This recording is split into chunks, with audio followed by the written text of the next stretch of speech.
My daughter left her 6-year-old autistic son on my porch on a Tuesday and said she'd be back by Friday. Friday never came. 12 years passed. I'm the one who learned his rhythms, who sat through the meltdowns and the quiet days and the tiny victories no one clapped for. Experts told me he'd never live on his own, never finish school, never belong. They were wrong. At 18, my grandson Josiah built an accessibility app that investors valued at $7.2 million. Tech outlets wrote his name. 3 days later, my doorbell rang. My daughter stood there in a coat that didn't match the life she used to have, beside a lawyer with a briefcase and a story that painted her as the mother who never left. They brought records, custody agreements, visit logs, pages that looked clean enough to fool a stranger. Even my attorney warned me a judge might believe them unless we could prove what they were. My stomach dropped. Josiah's didn't. He watched, unblinking, like he already knew where the cracks were. "Gran," he said softly, "let it play out. My name is Eva Tyler. I'm 71 years old. This is how my grandson turned what the world called a limitation into a lifeline, and how the truth found its way to daylight. If you believe different doesn't mean less, you're in the right place." Now, back to the beginning. It started on a cold, ordinary Tuesday. One backpack. A quick kiss to the air that never landed. The front door clicked shut, and the house grew too loud. The refrigerator hum, the ticking clock, my own breath. Josiah slid to the hallway floor and traced invisible lines on the tile with his finger. I didn't know it yet, but soon I'd keep a blue spiral notebook on the kitchen table, a place where he could line up the world in the order it made sense to him. "Just a few days," my daughter had said. I stood at the window and watched her taillights fade. Then I turned back to the boy who would change everything. The first week, I thought I was babysitting. By the second, I realized I was drowning. Josiah didn't cry. That would have been easier. Something I could soothe. Something I understood. Instead, he rocked. Back and forth on the living room floor, his small body moving like a metronome set to a rhythm only he could hear. His eyes never met mine. Not once. I tried everything I knew. I made his favorite foods, or what I thought were his favorites: chicken nuggets, mac and cheese. He pushed the plate away and lined up the forks instead. Handles facing the same direction, tines perfectly parallel. I tried talking to him. Soft voice, then louder. Questions, then statements. Silence. I tried holding him. He went stiff in my arms, like I'd wrapped him in barbed wire. By the third night, I sat on the kitchen floor at 2 a.m., my back against the cabinet, and sobbed into a dish towel so he wouldn't hear. The house felt too big and too small all at once. I didn't know what I was doing. I didn't know if I could do this. But when I looked up, Josiah was standing in the doorway. He didn't speak. He didn't come closer. He just placed his yellow, sippy cup, the one with the chipped lid, on the floor between us. Then he walked back to his room. It wasn't much, but it was something. That was the Tuesday my daughter left. And the day I learned love sometimes starts with being left behind. The pediatrician's office smelled like disinfectant and fear. "Mrs. Tyler," Dr. Patel said, folding her hands on the desk. "Josiah is on the autism spectrum, moderate to severe, based on his communication delays and sensory sensitivities." I nodded like I understood. I didn't. She slid a pamphlet across the table. "Understanding Autism, a guide for caregivers." The cover showed a smiling child holding a puzzle piece.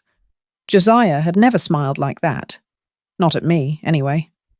"He'll need therapy. Speech, occupational, behavioral.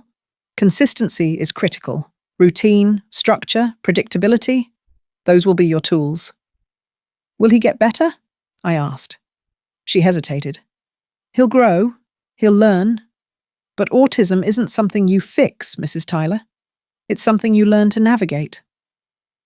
I left with a stack of referrals and a knot in my chest that wouldn't untie. The first therapist quit after 2 sessions. Josiah wouldn't sit in the chair. He screamed when she touched his hands. She said he was non-compliant, like he was choosing to make it hard. The second one lasted a month. She was kinder, but I could see the pity in her eyes every time she looked at me. Poor woman, raising this child alone. I stopped caring what they thought.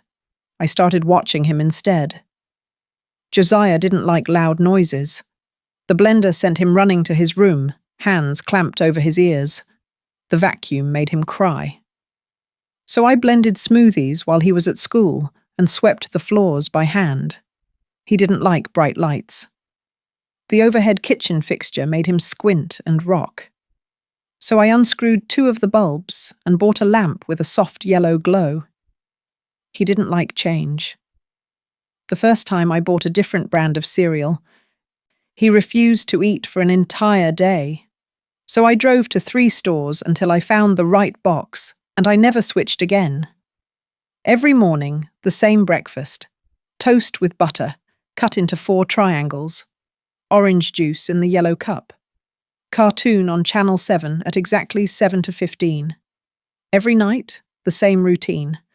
Bath at 7:30, pajamas with no tags, 3 books read in the same order, lights out at 8 adheres. It was exhausting. It was suffocating. It was the only thing that worked. I started keeping a blue spiral notebook on the kitchen table. At first, it was just survival, tracking what made him melt down, what calmed him, what foods he'd tolerate. Triggers. Sudden loud sounds, scratchy fabrics being touched without warning. Changes in schedule. Comforts. Humming. Low. Repetitive. Lining up objects by colour or size. The yellow cup tracing patterns on the floor.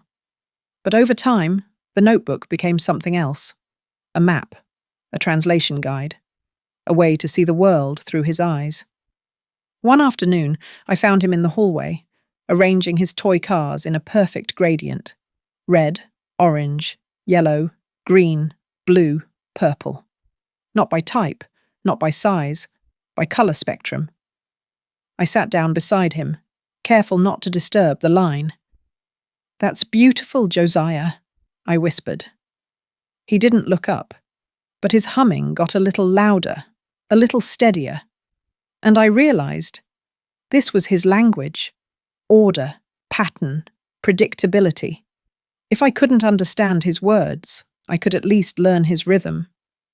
Months passed, then a year. Lena never called, never wrote. I stopped checking my phone for her name. Josiah started preschool in a special education classroom. The teacher, Ms. Brennan, was patient but firm. She said he was making progress, which I learned was code for he's not where he should be, but he's trying. He still didn't speak. Not really. A few words here and there.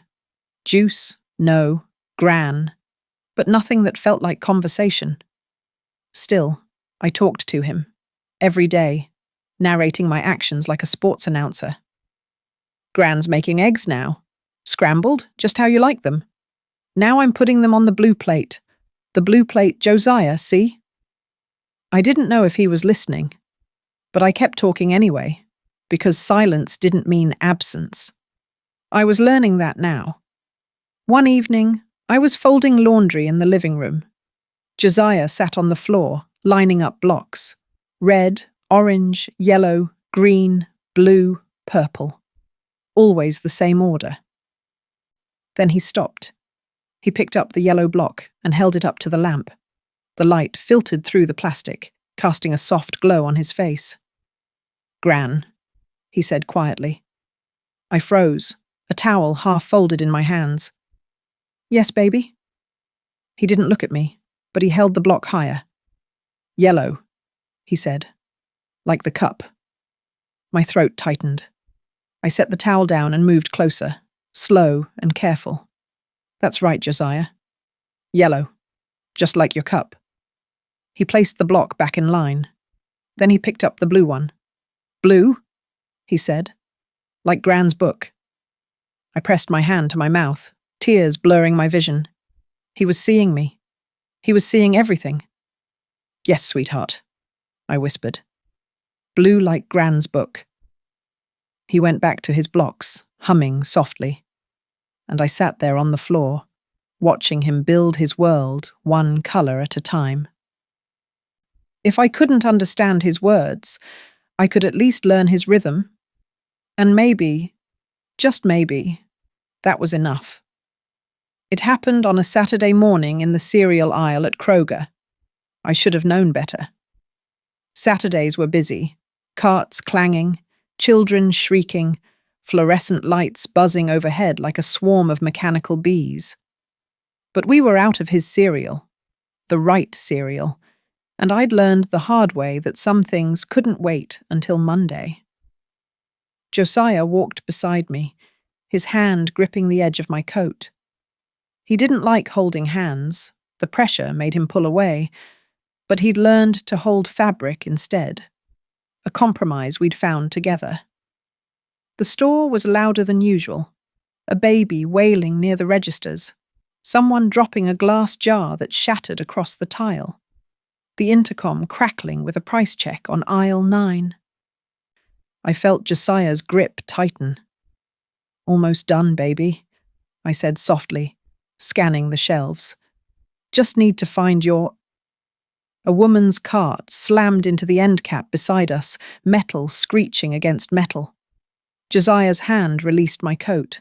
His body went rigid. Then he dropped to the floor, hands clamped over his ears, and screamed. Not a cry, not a tantrum. A raw, guttural sound that came from somewhere deep and unreachable. I knelt beside him immediately, my knees cracking against the cold tile. Josiah, it's okay. Gran's here. You're safe. But he couldn't hear me. His eyes were squeezed shut, his whole body rocking violently. He kicked out, his shoe catching a display of soup cans. They tumbled and rolled, clattering across the aisle. People stopped, stared. A man muttered to his wife, "Control your kid, lady." A teenage clerk appeared. Arms crossed. "Ma'am, you need to..." "I know," I snapped, my voice sharper than I intended. "Just give me a minute." I tried to remember what the therapist had said. Don't restrain him.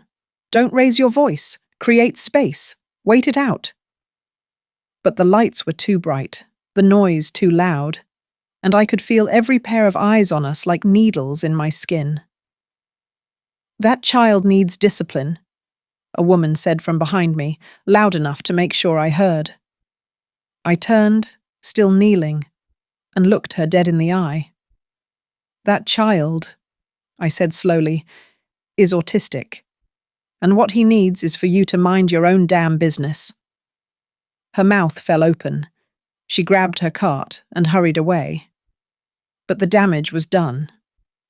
Josiah was still screaming, still rocking, and I was still on the floor in aisle 6, with a crowd of strangers judging every breath I took. It took 20 minutes for him to calm down, 20 minutes of me sitting cross-legged on the tile, humming low and steady, blocking out the noise as best I could. Finally, his breathing slowed, his hands unclenched, his eyes opened, red and wet. "Gran," he whispered. "I'm here, baby, I'm right here." I helped him to his feet, grabbed the cereal, any box, I didn't care anymore, and walked him out of the store. No checkout, no apology, just out. In the car, I gripped the steering wheel and stared at the dashboard. My hands were shaking. My chest felt like it was caving in. Josiah sat in the back seat, silent now, tracing invisible lines on the window with his finger. I wanted to scream. I wanted to cry. I wanted to call my daughter and ask her how she could leave me with this impossible, exhausting, heartbreaking responsibility.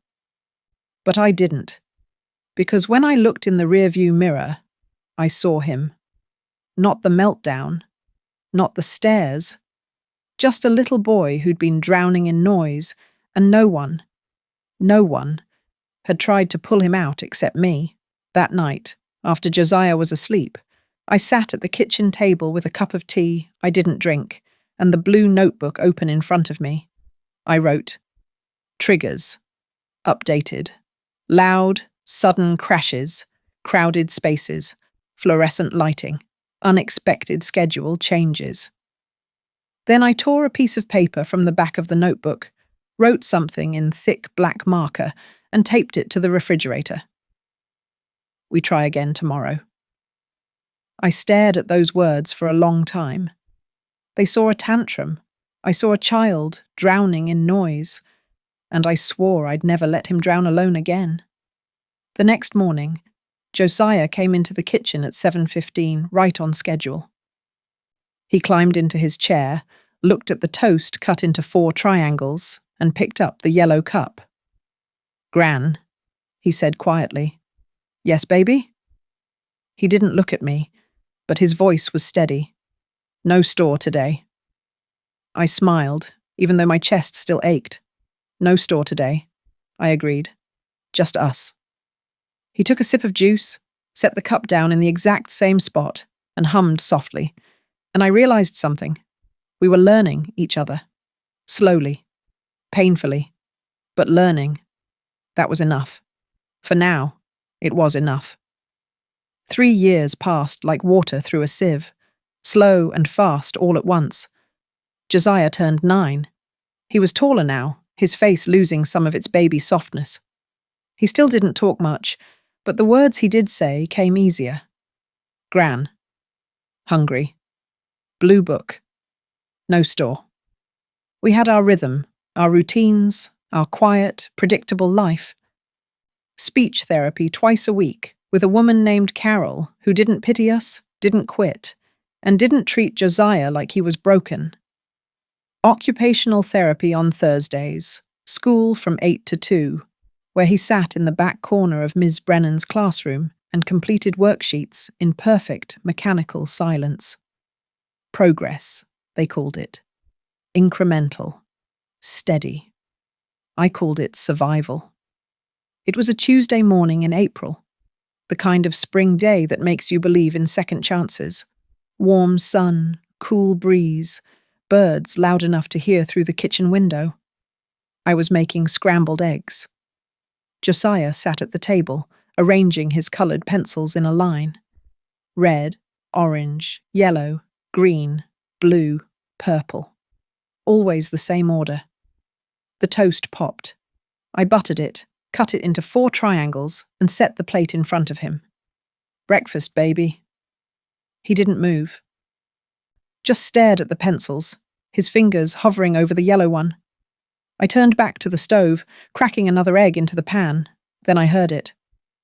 "Grandma." Not Gran. Grandma. Full word, clear as glass. I froze, spatula in hand. "Yes, Josiah." Silence.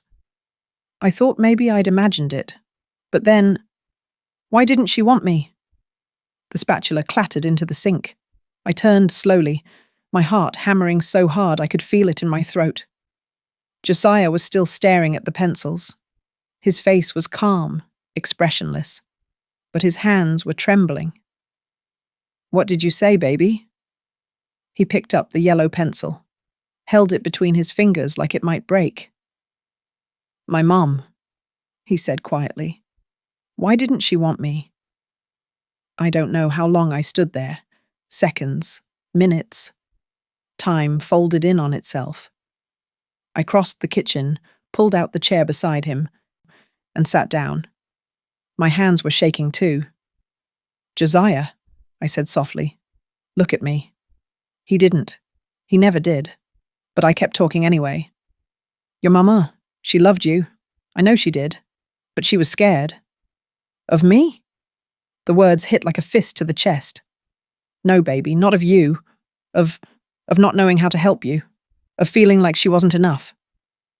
He set the pencil down, lined it up perfectly with the others. So she left. Yes. And you stayed. My throat closed. I nodded, even though he wasn't looking. I stayed. He was quiet for a long time. Then, so soft I almost missed it. Why? I reached out slowly, carefully, and placed my hand on the table beside his, not touching, just close. Because you're my grandson, and I love you, and love doesn't leave. He didn't say anything else, just picked up his fork and ate his eggs, one small bite at a time. But I couldn't eat. I sat there, staring at the blue notebook on the counter, at the note still taped to the fridge. We try again tomorrow, and I felt something crack open inside me. Not breaking. Opening. Like a door I didn't know was locked. That night, after Josiah was in bed, I sat on the edge of my own and cried. Not the silent, desperate kind of crying I'd done in the early days. This was different, deeper, older. I cried for the little boy who thought his mother didn't want him. I cried for the daughter I'd lost to fear and shame. I cried for myself, for the life I'd thought I'd have at 70, and the one I got instead. And then I dried my face, walked to Josiah's room, and stood in the doorway. He was asleep, curled on his side, one hand tucked under his pillow. The nightlight cast soft shadows across his face. I whispered into the dark, "You are wanted. You are loved. You are enough." I said it again and again, until I believed it for both of us. The next morning, I started a new habit. Every day before breakfast, I'd sit beside Josiah at the table and say the same 3 sentences. You are wanted. You are loved.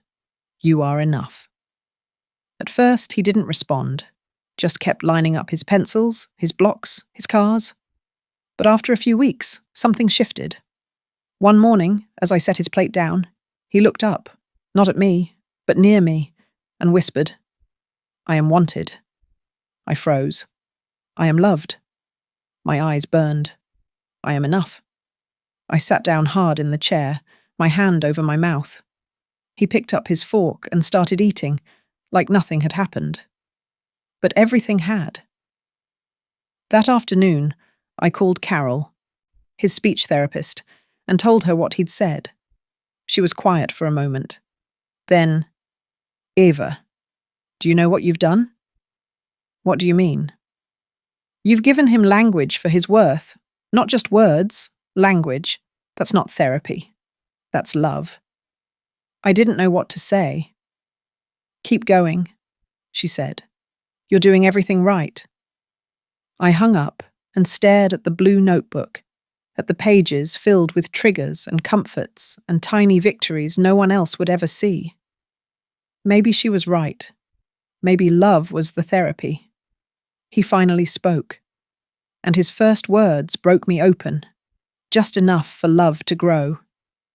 Josiah was 11 when the school tried to bury him. Not literally, but close enough. I got the call on a Wednesday afternoon. Mrs. Henley, the principal, her voice sweet as artificial sugar. "Mrs. Tyler, we'd like to schedule a meeting to discuss Josiah's placement." "His placement?" I set down the dish towel. "He's already in Ms. Brennan's class." "Yes.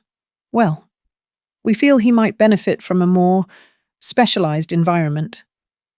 I knew what that meant. I'd heard the whispers at pickup, seen the way some teachers looked at him, like he was a problem to be managed, not a child to be taught. What kind of environment? "We have a wonderful program for students with significant developmental delays. Smaller class size, more individualized attention. You want to move him to the severe disabilities classroom?" Silence. "Mrs. Tyler, we're only thinking of what's best for Josiah." "Then you'll keep him exactly where he is." The meeting was scheduled for Friday at 3 p.m. I arrived 15 minutes early with a 3-ring binder I'd been building for 5 years.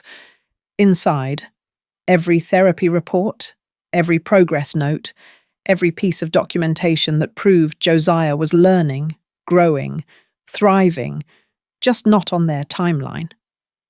Mrs. Henley sat at the head of the table, flanked by the special education coordinator, the school psychologist, and a woman I didn't recognize in a grey blazer.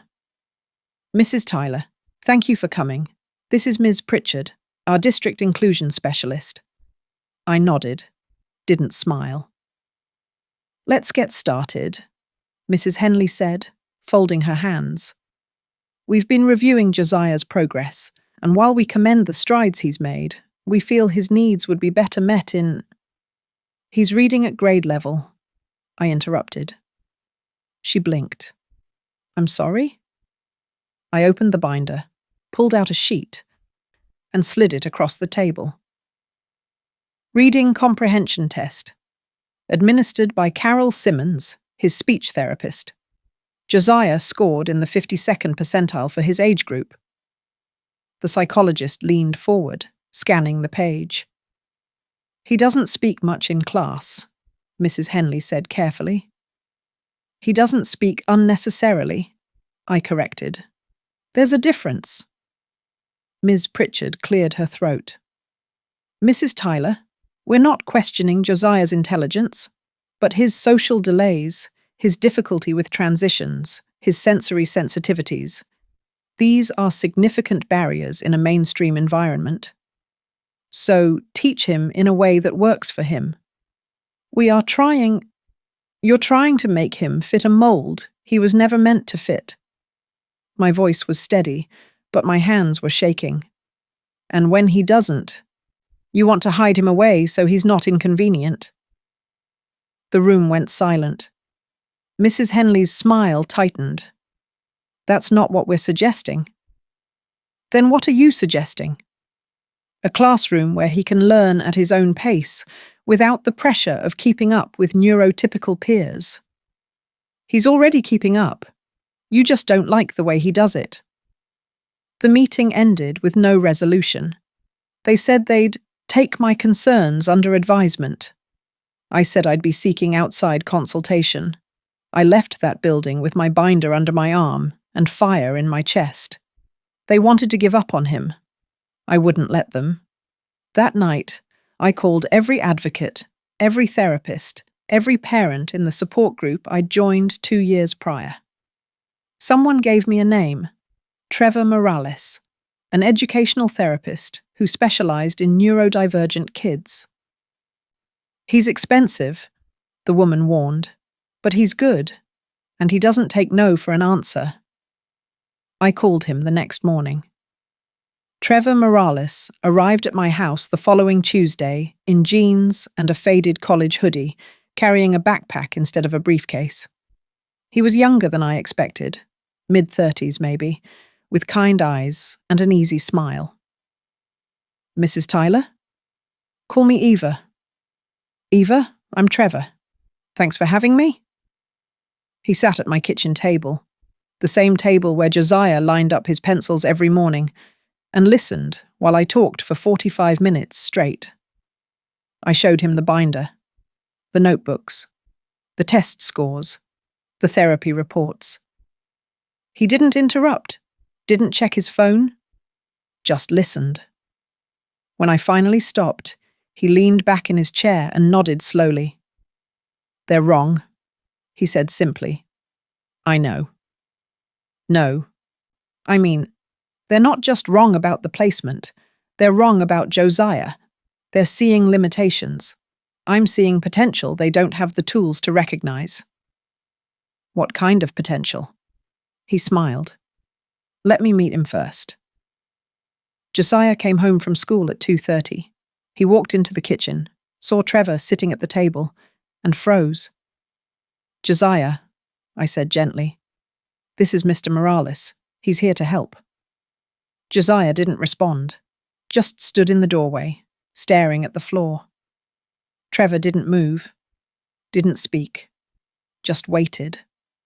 After a long moment, Josiah walked to the table, pulled out his chair, and sat down.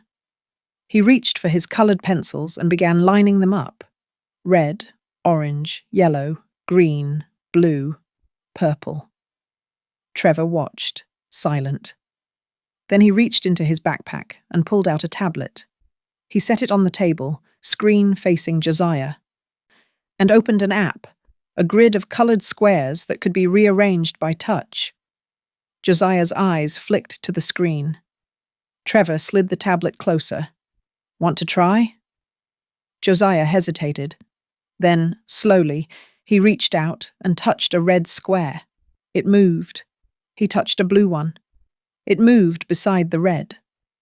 For the next 20 minutes, Josiah rearranged the squares, sorting them by colour, by shade, by pattern.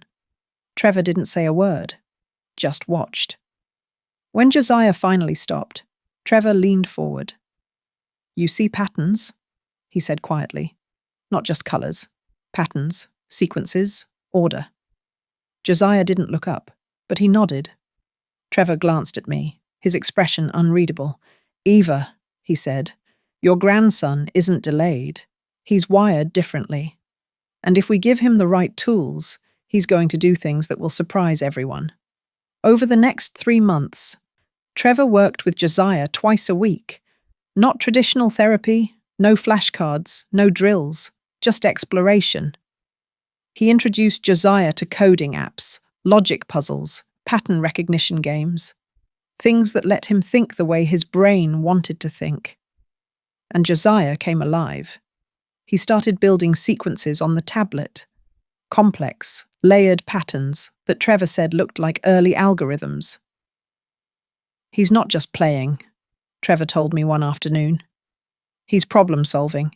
He's creating systems." "What does that mean?" Trevor smiled. "It means he's a builder, Eva, and we need to let him build." At the next school meeting, Trevor came with me. He didn't bring a binder. He brought Josiah's tablet.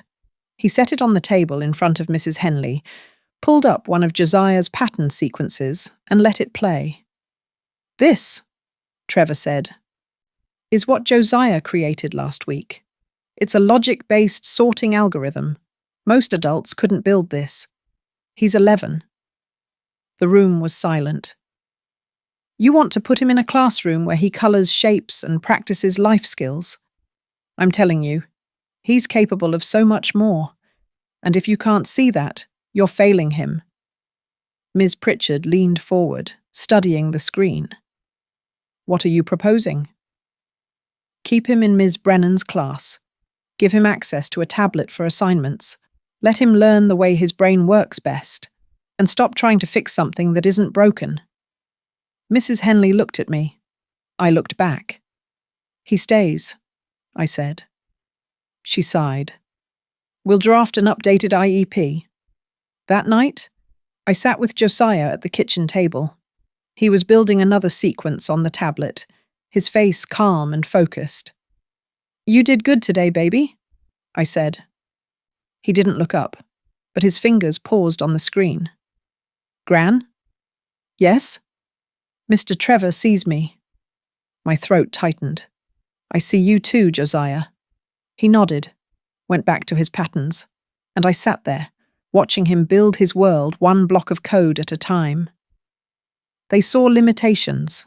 Trevor saw potential. I saw a spark waiting for light. By the time Josiah turned 15, the tablet had become an extension of his hands. He carried it everywhere, to school, to therapy, to the kitchen table where he still lined up his pencils every morning before breakfast. But now, after the pencils were arranged, he'd open the tablet and disappear into a world I couldn't fully see. Lines of code scrolled across the screen.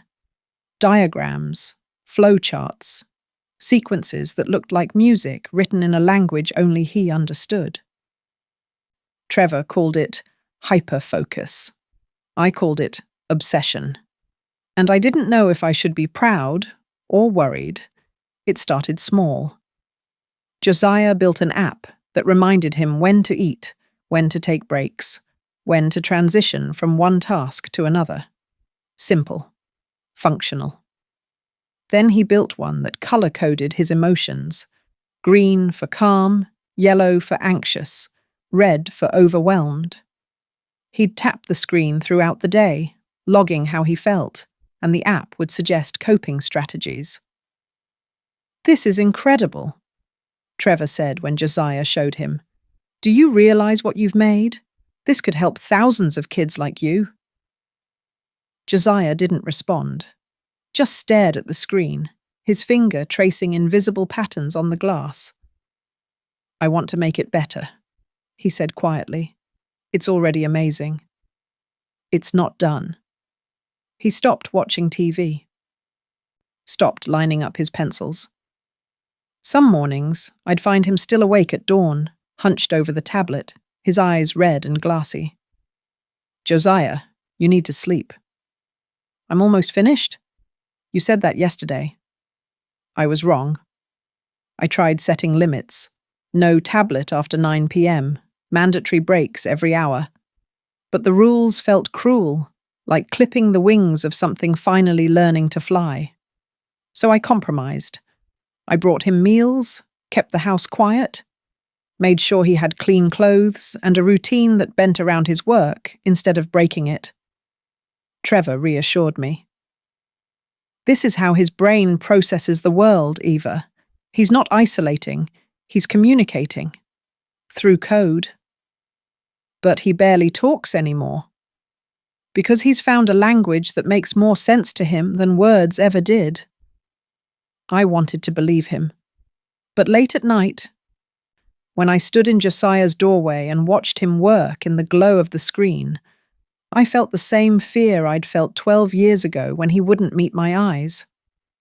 What if I was losing him again? Then, one Saturday morning, Josiah came into the kitchen and set the tablet on the table in front of me. "Gran, look." I wiped my hands on a dish towel and sat down. On the screen was an app interface, clean, simple, intuitive. At the top, the name, ClearPath. "What is it?" "It helps people like me," he said. "Autistic people, ADHD, anxiety, anyone who gets overwhelmed by the world." He tapped the screen. A menu appeared. Daily routines, sensory maps, communication tools, emotional check-ins.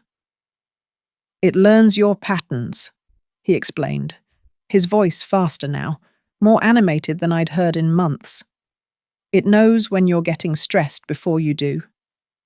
It suggests breaks. It finds quiet spaces. It translates social cues." He swiped to another screen. A map of a shopping mall, color-coded by noise level and crowd density. "So you don't have a meltdown in aisle 6, he said softly. My breath caught. He remembered. "Josiah," I whispered. This is beautiful." He didn't smile, but his shoulders relaxed, just a little. "I want to enter it in a competition for student developers. Trevor said I should." "Then you should." He nodded, took the tablet back, stared at the screen for a long moment. "Gran."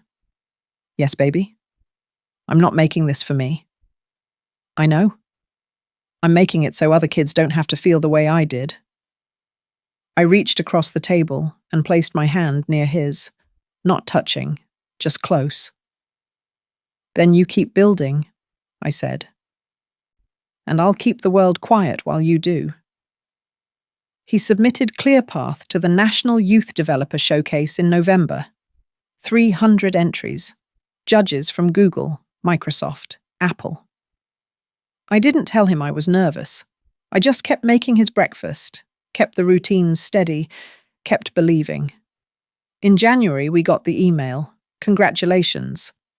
ClearPath has been selected as a finalist." Josiah read it 3 times. Then he looked at me, his face unreadable. "I have to present it, in front of people." "I'll be there." "There will be a lot of people." "I'll be right there." He nodded, closed the laptop, went back to his room. That night, I heard him pacing, humming, the low, repetitive sound that meant his brain was moving faster than his body could keep up. I didn't interrupt. I just sat outside his door and hummed with him, soft and steady, until the house went quiet. The showcase was in March, in a hotel ballroom in downtown Atlanta. Josiah wore the same button-down shirt he'd worn to his 8th grade graduation, navy blue with no tags. I'd ironed it twice. Trevor met us in the lobby. "You ready?" Josiah didn't answer, just gripped the tablet tighter. "You don't have to be perfect," Trevor said. "You just have to be you." We walked into the ballroom, rows of tables, each with a student and a project, screens glowing, voices overlapping, the hum of 100 conversations at once. Josiah stopped walking. "Too loud," he whispered. I stepped closer. "I know, baby, but you've got your app. Use it." He opened ClearPath, tapped the sensory map. A quiet corner of the room lit up in green. "There," I said. "We'll set up there." We did, and for the next 4 hours, Josiah stood at that table and showed his app to judges, investors, students, strangers. He didn't make eye contact, didn't smile, didn't perform. He just explained, in his quiet, precise way, what ClearPath did and why it mattered, and people listened. 2 weeks later, we got the call. ClearPath had won second place, a $10,000 prize, and an invitation to meet with a venture capital firm in San Francisco. But more than that, 3 tech blogs had written about it. A disability advocacy group wanted to partner. A mother in Oregon emailed to say the app had helped her son go to school for the first time in 2 years. Josiah read every message, didn't say much. But I saw the way his hands stopped shaking when he held the tablet. He wasn't shutting out the world. He was rebuilding it in a way he could understand. The investors called it scalable impact. Trevor called it a game changer. I called it a miracle. 6 months after the showcase, ClearPath had a development team, a marketing plan, and a 23-year-old venture partner named Summer Porter, who wore sneakers to business meetings and talked about disrupting the neurodiversity space. I didn't understand half of what she said, but Josiah did. They'd sit at my kitchen table, Summer with her laptop, Josiah with his tablet, and talk in a language that sounded like English but felt like code. "We need to build out the API so schools can integrate it into their existing platforms. Modular design, plug and play." Exactly. I'd bring them sandwiches and sweet tea and wonder when my grandson had become someone I had to Google to keep up with. By the time Josiah turned 18, ClearPath had 200,000 downloads. It had been featured in Wired, in Fast Company, on a podcast about accessible technology that I listened to twice and still didn't fully understand. And then, in October, Summer called with news. We got the valuation back. I was folding laundry. Josiah was at the table, headphones on, lost in his screen. And? $7.2 million. I dropped the towel. Say that again. ClearPath is valued at $7.2 million. We've got offers from 2 acquisition firms and a partnership proposal from a major telehealth platform. I sat down hard in the chair. "Josiah," I said, my voice shaking, "take off your headphones." He did, slowly, his eyes still on the screen. "Someone just told me your app is worth over $7 million. He blinked, looked at me, looked back at the screen. "Okay," he said. "Okay?" I laughed. A sharp, breathless sound. "Baby, do you understand what that means? It means people think it's useful. It means you did something incredible." He was quiet for a moment. Then he set the tablet down and looked at me. Really looked. His eyes meeting mine for just a second before sliding away. "It's not about the money, Gran." I know. It's about proving I can do something good. My throat tightened. You've been doing something good your whole life, Josiah. The world's just finally catching up. We celebrated that night. Not with champagne or a fancy dinner. Josiah wouldn't have wanted that. We ordered pizza. Extra cheese, no pepperoni, cut into squares. We ate it on the couch while watching the same nature documentary he'd seen a dozen times. And when the episode ended, Josiah turned to me and said, "Thank you." "For what?" "For staying." I set my plate down, my hands trembling. "There was never a question, baby." "Yes, there was," he said quietly. "She left because it was hard. You stayed because it was right." I didn't trust myself to speak. So I just reached over and placed my hand on the couch between us. He looked at it. Then, slowly, he placed his hand beside mine. Not touching, but close. And for the first time in 12 years, I felt like we'd finally made it to the other side. 3 days later, the doorbell rang. It was 10 a.m. on a Thursday. Josiah was at a meeting with Summer and the development team. I was washing dishes, humming to myself, thinking about what to make for dinner. I dried my hands and opened the door. And there she was. Lena, my daughter, 12 years older, thinner, blonde now. Her hair blown out in soft waves. She wore a camel-colored coat that looked expensive, designer sunglasses perched on her head. And beside her stood a man in a grey suit, holding a leather briefcase. "Hi, Mama," Lena said, her voice sweet and small, like she was still 23 and asking for grocery money. I couldn't speak, couldn't breathe. The man extended his hand. "Mrs. Tyler, I'm James Ortiz. I'm Ms. Holloway's attorney." I stared at his hand, didn't take it. "What do you want?" My voice came out flat, cold. Lena's smile faltered. "I want to see my son." "Your son?" "Yes." "The one you left on my porch 12 years ago and never came back for?" Her eyes filled with tears. Practiced. Perfect. "Mama, I was sick. I was struggling.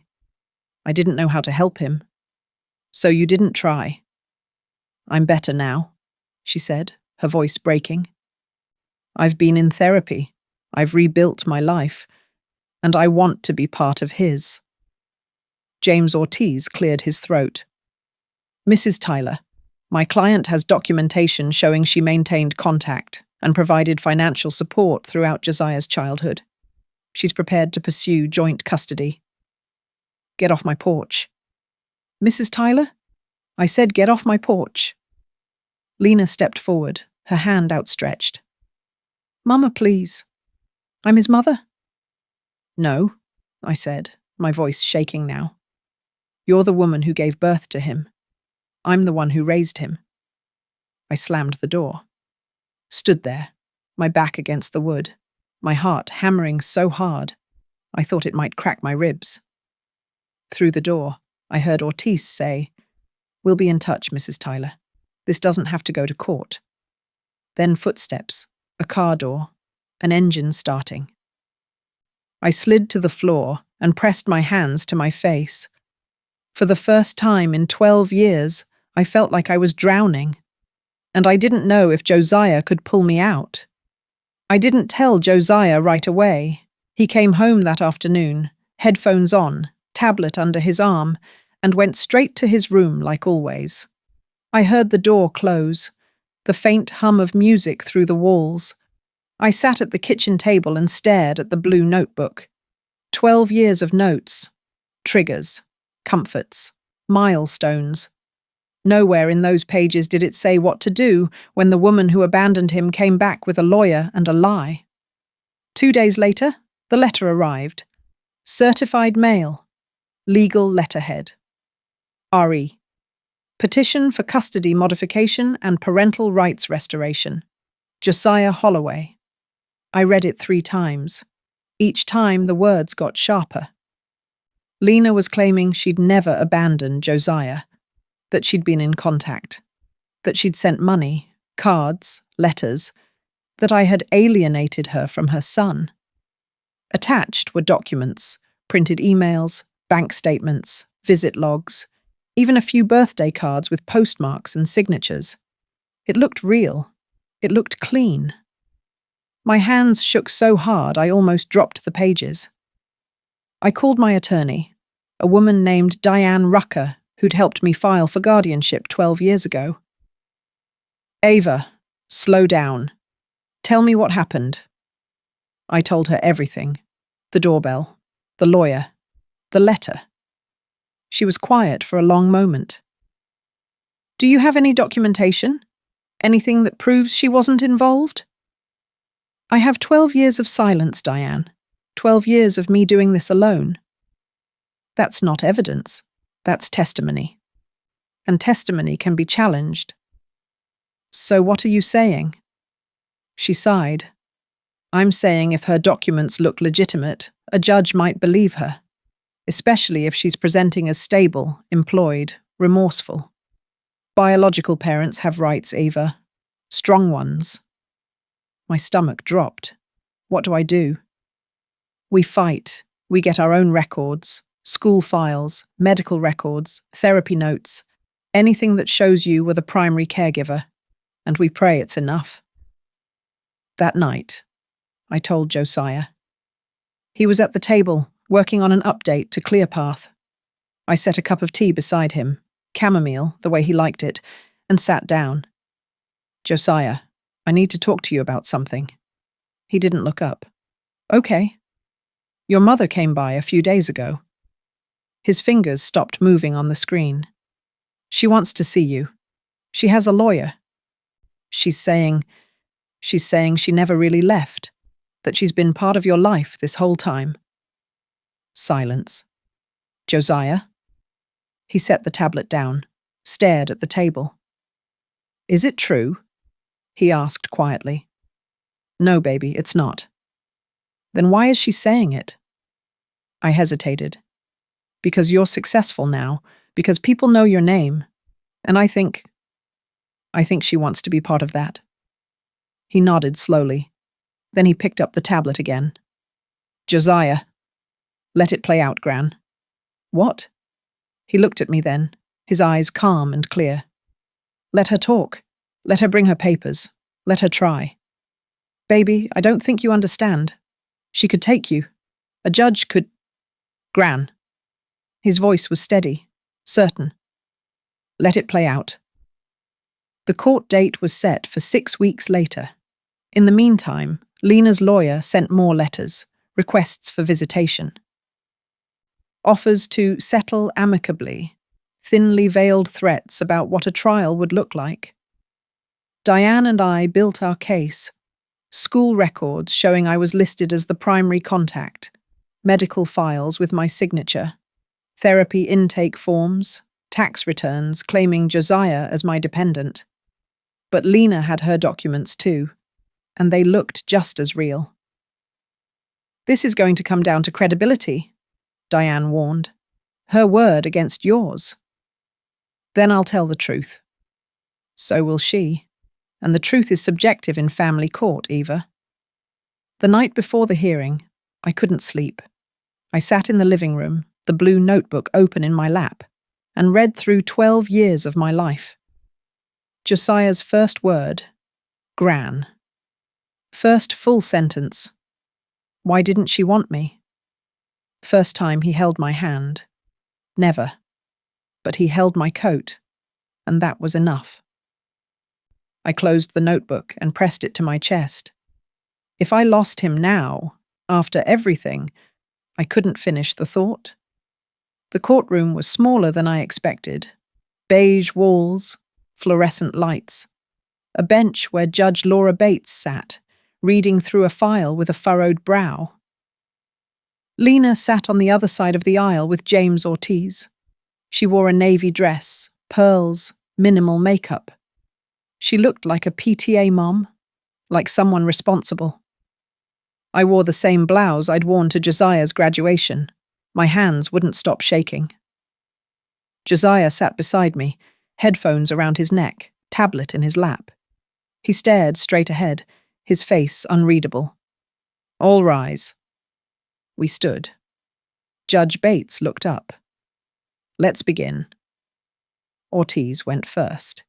He painted Lena as a young mother who'd struggled with postpartum depression, who'd needed time to heal, who'd stayed connected through letters and financial support.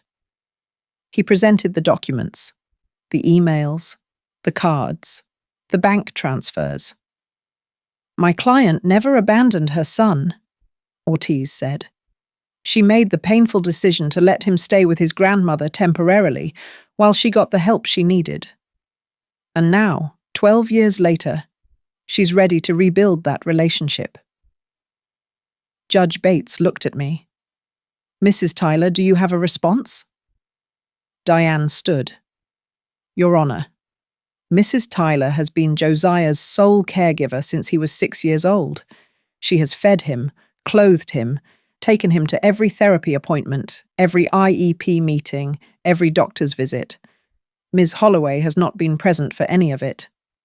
That's not true, Ortiz interrupted. We have documentation. Documentation can be fabricated, Diane said. Are you accusing my client of fraud? I'm saying the evidence doesn't match the reality.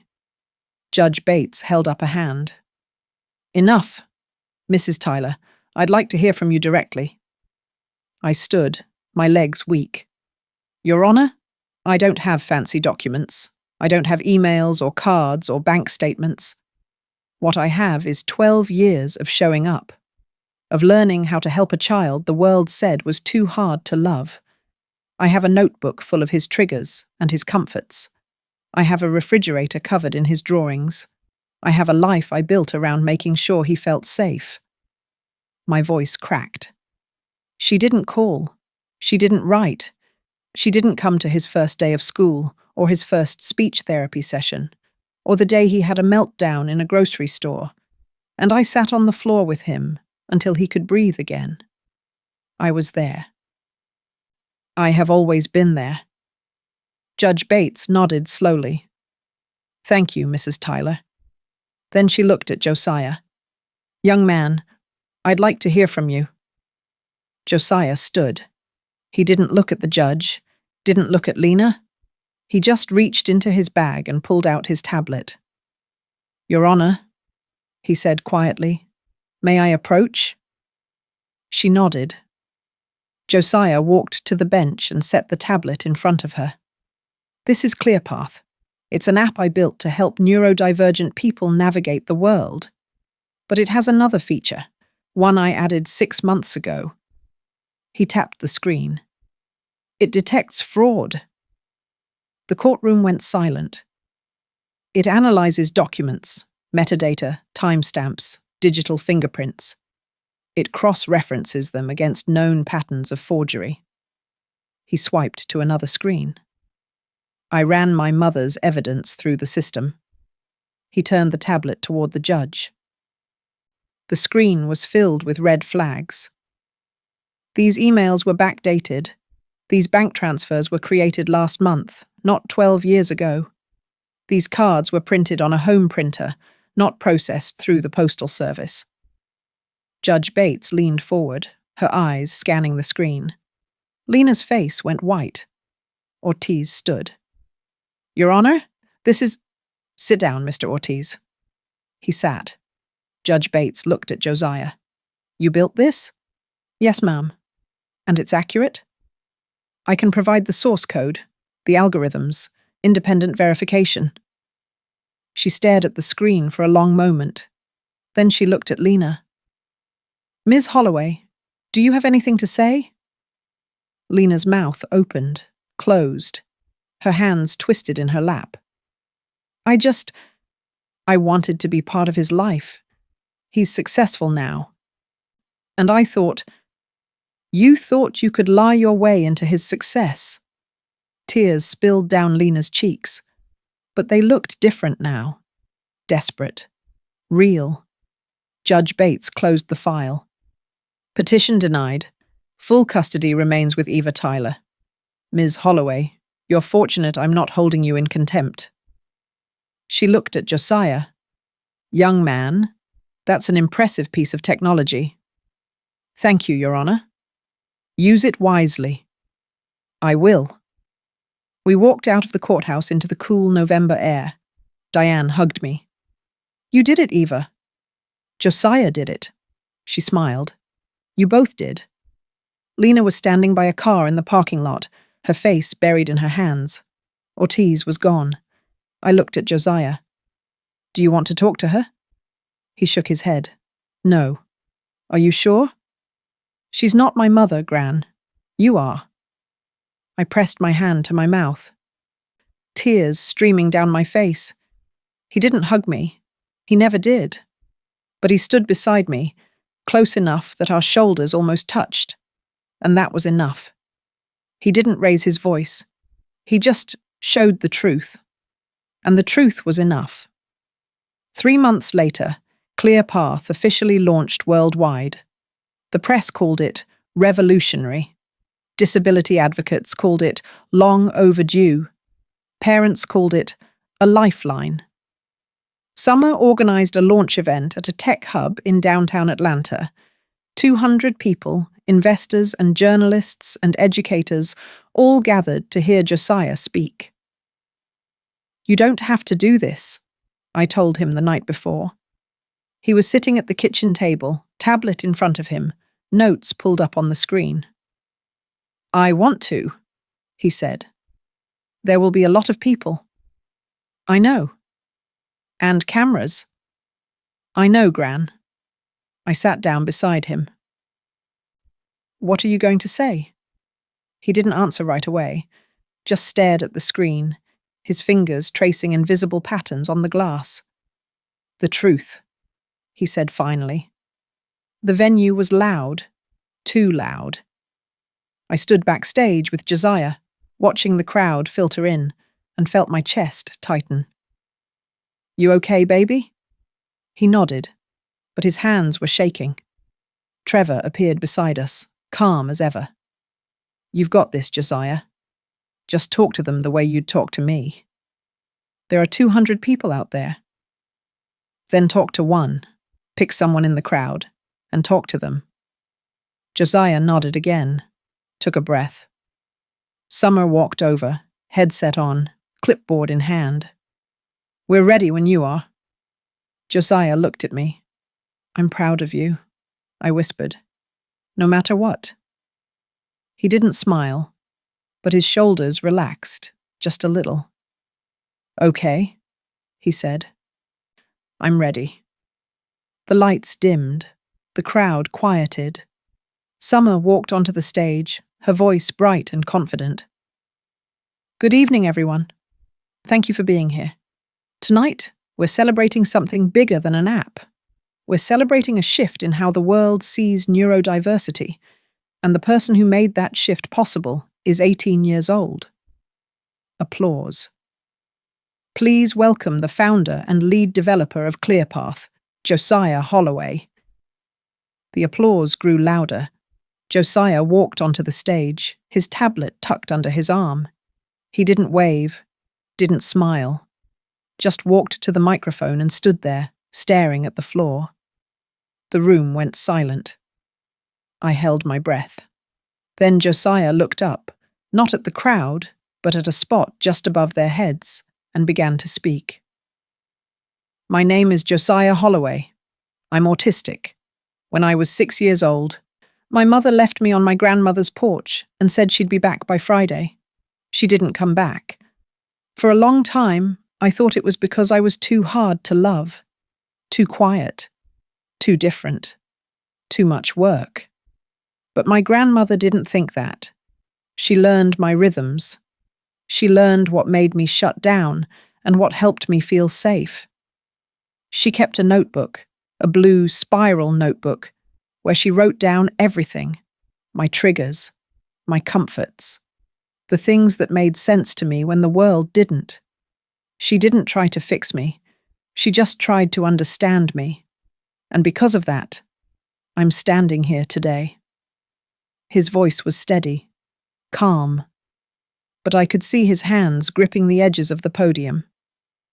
ClearPath started because I wanted to help people like me, people who see the world differently, people who get overwhelmed by noise and lights and crowds, people who need routines and patterns and predictability to feel safe. But it became something bigger. It became proof that different doesn't mean less, that neurodivergent people don't need to be fixed. We need to be understood. And when we are, when someone takes the time to learn our language, we can do extraordinary things. He paused, looked down at his tablet. 3 months ago, my mother came back. Not because she missed me, because I was successful, because people knew my name, because she thought she could take credit for something she had no part in. She brought a lawyer. She brought fake documents. She tried to rewrite history. But the truth doesn't change just because someone wants it to. My grandmother raised me. She stayed when it was hard. She fought for me when no one else would. She's the reason I'm here. And tonight, I want to do something I should have done a long time ago. He looked out into the crowd, and for the first time, his eyes found mine. Gran, can you come up here? My heart stopped. Trevor nudged me gently. Go. I walked onto the stage, my legs shaking, my vision blurred with tears. Josiah turned to face me. I'm adding your name to the company, he said, as co-founder, because ClearPath wouldn't exist without you. I wouldn't exist without you. The crowd erupted in applause. I couldn't speak, couldn't breathe. Josiah looked at me, really looked, his eyes meeting mine for just a moment, and said, My mother left because I was hard to love. My grandmother stayed because love isn't supposed to be easy. I broke. I reached for him, and for the first time in 18 years, Josiah didn't pull away. He let me hug him, and he hugged me back. Later that night, after the event, after the interviews and the photos and the congratulations, we sat in my living room. Just the two of us. Josiah was on the couch, tablet in his lap. I was in my chair, the blue notebook open on my lap. Gran? Yes, baby? Can I see it? I handed him the notebook. He flipped through the pages slowly, reading 12 years of his life in my handwriting. First word, Gran. First meltdown, aisle 6. First time he said, I love you. Never. But he doesn't have to. I know. He closed the notebook and set it on the coffee table. Thank you, he said quietly. For what? For writing it all down. For remembering. For staying. I smiled through my tears. There was never a question, Josiah. He nodded, looked at the notebook. I'm going to keep writing it, he said. The next chapters. The ones we haven't lived yet. I'd like that. He picked up his tablet, opened a new document, and at the top, he typed, Chapter 11. What comes next? I leaned back in my chair and watched him write. They said he'd never succeed. But they didn't know Josiah, and they didn't know me. 2 years later, ClearPath had 10 million users in 43 countries. Josiah hired a team, opened an office, spoke at conferences. But every Sunday he still came home for breakfast. Toast cut into 4 triangles, orange juice in the yellow cup. The same routine we'd built together, one morning at a time. And on the kitchen table, beside the blue notebook, sat a new one. This one wasn't about triggers or comforts. It was about dreams, about the app updates Josiah wanted to build, the partnerships he wanted to form, the people he wanted to help. And on the first page, in his careful, precise handwriting, he'd written, For Gran, who taught me that love is the best algorithm. I read it every morning, and every morning I believed it a little more.